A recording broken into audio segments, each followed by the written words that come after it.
Just for You. A novel by Kennedy Brown. Synopsis. Yo, so this is the real deal about what happens when you think you grown and some smooth-talking older dude makes you believe he's your ticket out the hood. My name is Dorothy Dandridge Barnes, I'm 17 and I messed up bad. It all started when me and my sister Nina went to check on our oldest sister Marilyn at college. Come to find out, sis wasn't even in school no more.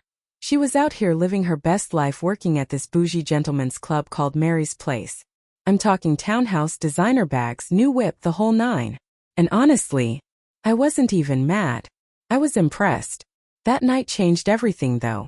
Nina got drugged and violated by some rich dude with connections, and instead of getting justice, my mama took $75,000 to keep quiet and even put Nina in a mental hospital to shut her up.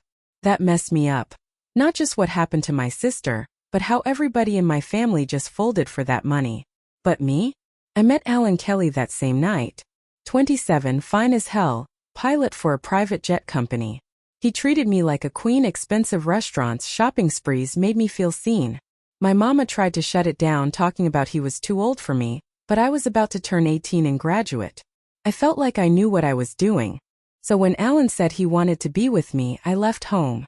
Straight up walked out and didn't look back. For 2 weeks, I was living the dream in an extended stay motel. We were together every day and night. I thought I found my person. Then I got pregnant.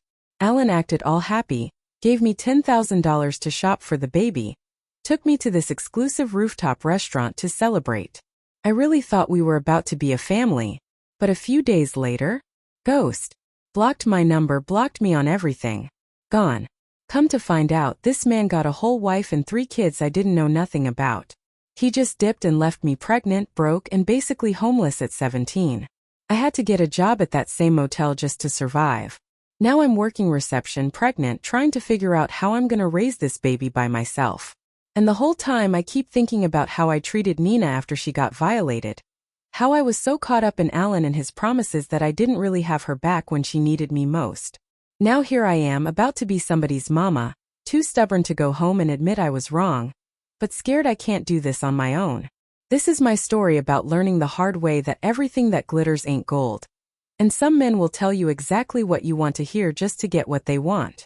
Just for You is about the consequences of moving too fast with the wrong person, family secrets that hurt more than they protect, and what it really means to grow up when you got no choice but to figure it out. Chapter 1. Dottie. Great Expectations. In 9 months. It's been 11 months since I walked out my mama's house thinking I was about to live my best life with Alan Kelly. 11 months since I chose a man 10 years older than me over my own family. And now look at me. Belly big as hell, working a front desk job at Down Home Extended Stay, the same motel where Alan used to lay up with me before he found out I was pregnant and disappeared like smoke. I should have known better. That's what everybody gonna say when they find out. You should have known better, Dottie. But when you 17 and somebody treat you like you matter, like you special, like you the only person in the world, you don't think about what you should know. You just feel what you feel. Let me take you back to where this all started.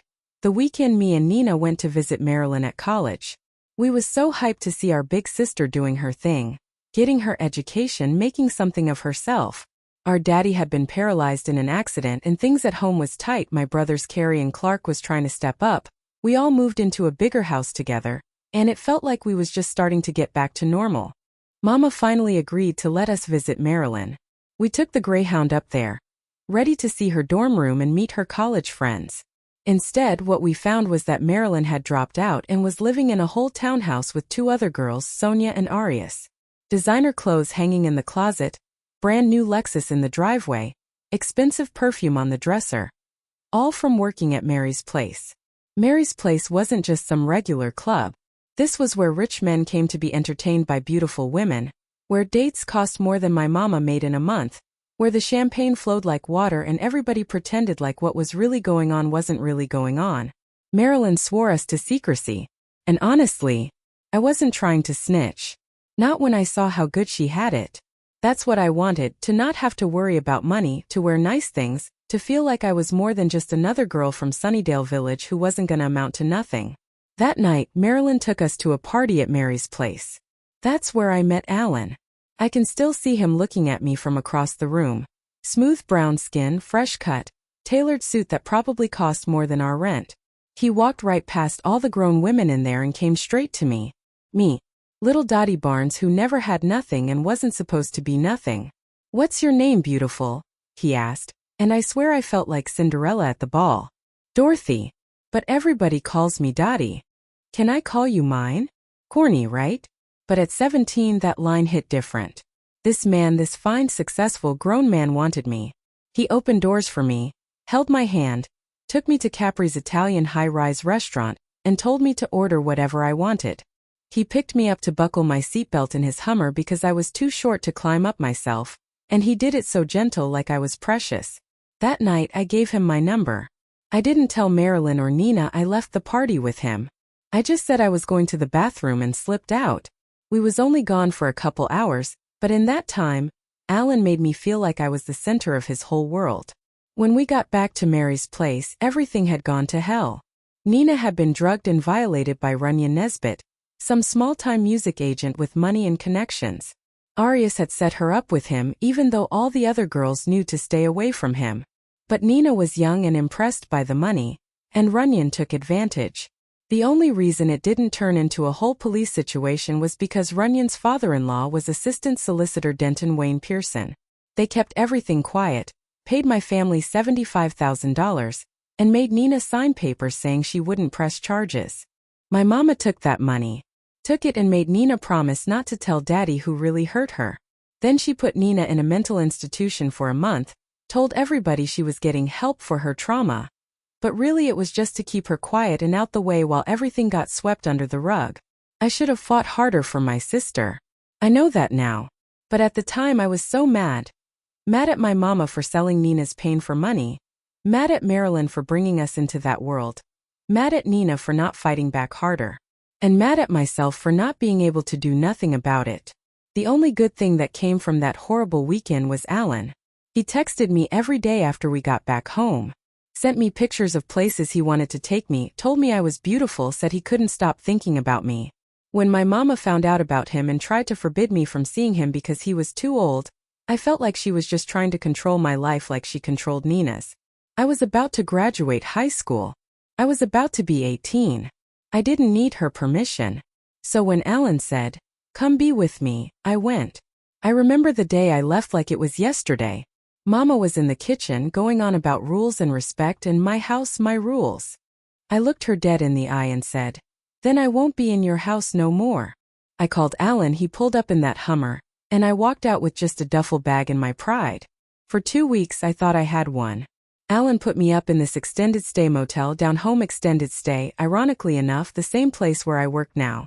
We spent every day together. He took me shopping, bought me clothes, jewelry, made love to me like I was the only woman in the world. I felt alive. I felt free. I felt like I was finally living the life I deserved.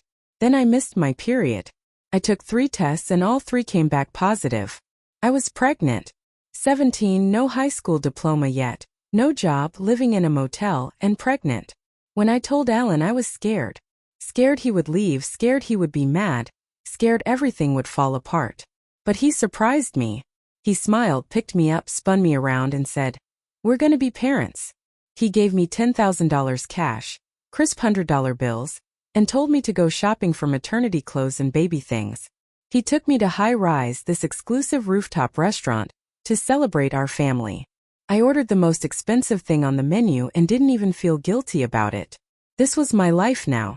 This was the life Alan was giving me and our baby. 3 days later, his number was disconnected. I thought it was a mistake at first. Called from the motel phone straight to voicemail. Checked his social media, blocked. Every single account. Instagram, Facebook, Snapchat, blocked. I went to the airport where he worked. Security wouldn't let me past the gate. I asked them to call Alan Kelly, and they looked at me like I was crazy. Said they couldn't give out employee information. That's when one of the cleaning ladies at the motel, Renee, sat me down and told me the truth. Alan was married. Had been married for 6 years. Had 3 kids, 2 boys and a girl. His wife's name was Yvonne, and they lived in a nice house in the suburbs with a white picket fence and everything. I was the side chick. The secret. The girl he kept blocked from his real life so his real family wouldn't find out. And now I was pregnant with his baby, with $10,000 that was supposed to last me and a child for 18 years, living in a motel room that was paid up for one more week. Renee helped me get the receptionist job at Down Home Extended Stay. Said the manager owed her a favor. It don't pay much, but it's enough to keep a roof over my head and food in my stomach. The other girls who work here, housekeeping, front desk, the cook, they became my family. They threw me a little baby shower, helped me set up the crib in my room, taught me about WIC and Medicaid and all the resources I was gonna need. But every night when I lay down in that bed with my hand on my belly, feeling my baby kick, I think about the choices I made. I think about how I disrespected my mama, how I wasn't there for Nina when she needed me most, how I walked away from my family for a man who was never really mine in the first place. I'm too stubborn to go home, too proud to admit I was wrong. But I'm also scared. Scared I can't do this alone.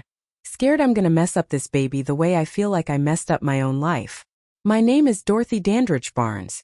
I'm 17 years old, 8 months pregnant, and about to be somebody's mama. And this is the story of how I learned that just because somebody says something is just for you, don't mean it's really yours to keep.